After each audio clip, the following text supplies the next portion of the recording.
Open nyo sabay-sabay para makita nyo naman na kung ano na regalo ko. Simple lang yan, simple lang. Suotin nyo na, suotin nyo na.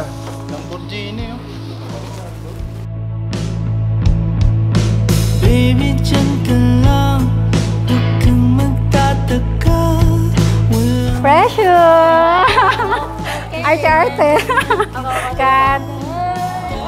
Wala pa. Sa puso ko. Siyempre masaya, tsaka excited rin na dadating na tong araw na to na ikakasal na kami.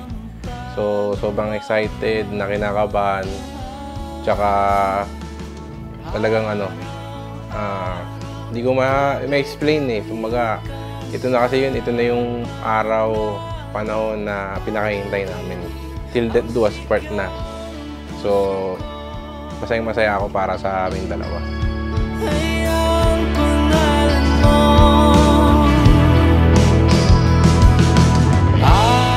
Daddy, good luck sa atin.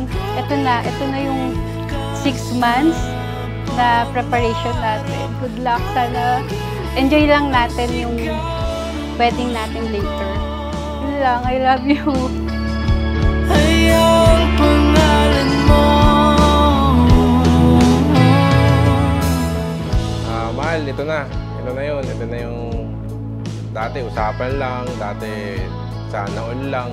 Pero ngayon, ito na nangyayari na. Ito na yung pinakahintay natin na panahon.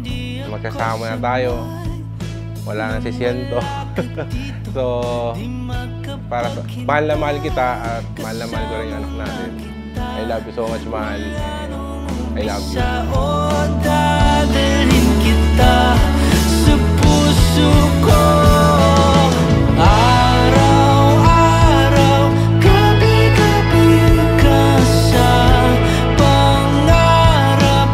Panaginip ang sigaw. Marriage is not always joyful, Edward and Leonie.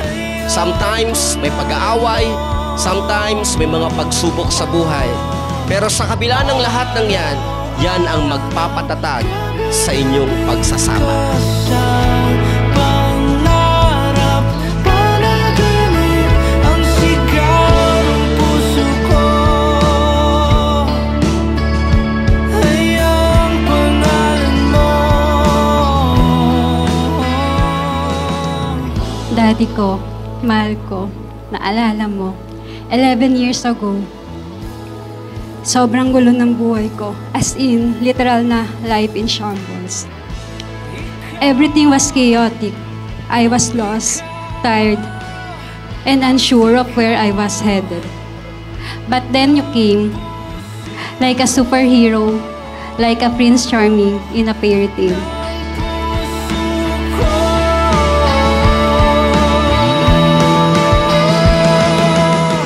You loved me at my worst, and somehow made me believe that I could become my best. You didn't just love me, you loved us. You spoiled me and Prince, not just with gifts or comforts, but with the kind of love that shows up every single day.